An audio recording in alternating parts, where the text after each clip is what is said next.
Imphal City bu taru tananba city ama uhennanaba amadi afaba ising nungsit lehenanabagi wakhalonda chahi tara manga roomgi mamangda Paona Keithel gi lambi gi nakyeta thakhiba Oo-Pambi sing drainage Sembagi Mingda Yanthatkhre hauramle.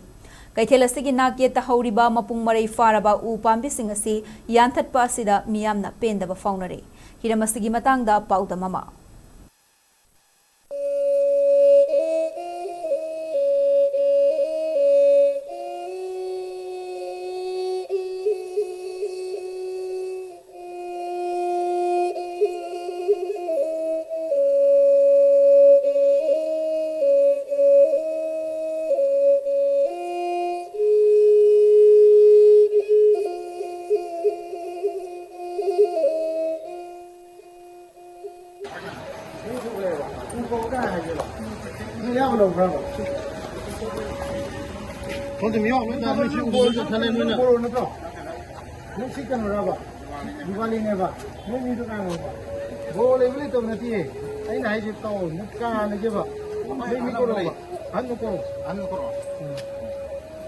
Manipur pumbada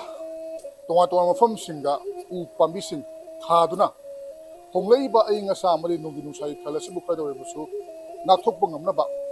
honari nge charakta Paona Keithel gi paring thariba sanglaba Oo-Pambi sing asi marakta Oo-Pambi khara ama drainage sembagi namada Mingda Yanthatkhre hauramle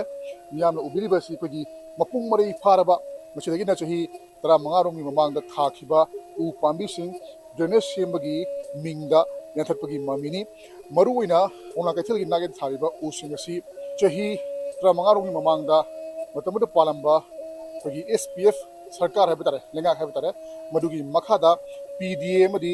mahutka environment department kusham narakanda Oo-Pambi sing asi lambigi nage thakibani adumakpu hairiba Oo-Pambi sing asina apung mari farak naba honabada chahi kayama changaba chahi tara manga helaba fauba masidesida Oo-Pambi sing asina piriba kanaba sing asi karimata khalam nabida amadi marine department sing dagi clearance loramdana hairiba lambi sigi nageta hoji mak sem sariba kogi drainage asi sembagi Mingda Yanthatkhre asina phamasigi miyamnasu pendaba nungaitaba kyama faunare khwaidagi maru oribadi kogi karigumba thaba ama toba matamda kogi environment clearance habidi akoibi phimda sopra natragana tongan ba miyamgi pusida sopra haibana sinbasing adugi clearance lawraba matungda thabok sinsi pangthonaba ngakani adubu SKTV news na environment department ga ori sanaba matamda makoidagisu khangalamba leite asugumba uyanbagi matanga si haibana chumokongya thamlei aduga sida ubiribasi uyankhra matungda koigi apung mari pharaba aduga Imphal manungi ising nungsit senganbarasu yamna chawba thodang lawriba su Oo-Pambi sing asibu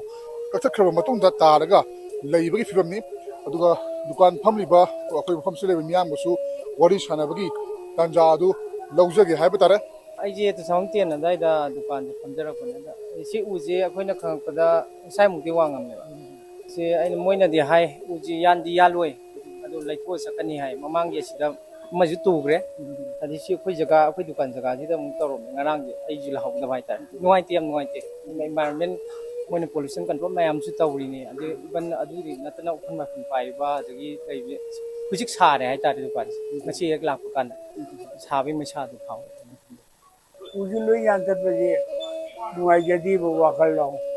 akoi bajo ware dia usia ibu bini siang wari wedi taramani na tapi mau kuno surmanda yang ing long lo ko usile ngai jadi nungai lo hobi kandi manang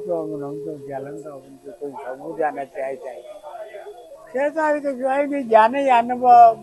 uji kalla ke tayu bagi torga kembiu adi nukun pangdo punya adu jan biari ai mum puna to mina adi khara tayu bagi laina den jukai to ba uju hauja ba du den torga lambi ju ko khujelam dum wale moi chalai nu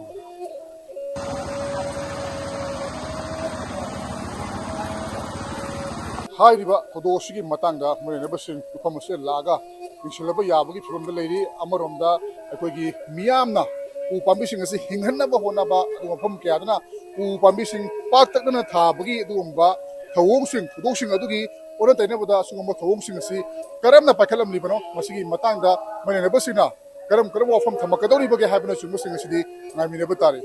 SKTV news ro param jori ba Premchan Paona Keithel Imphal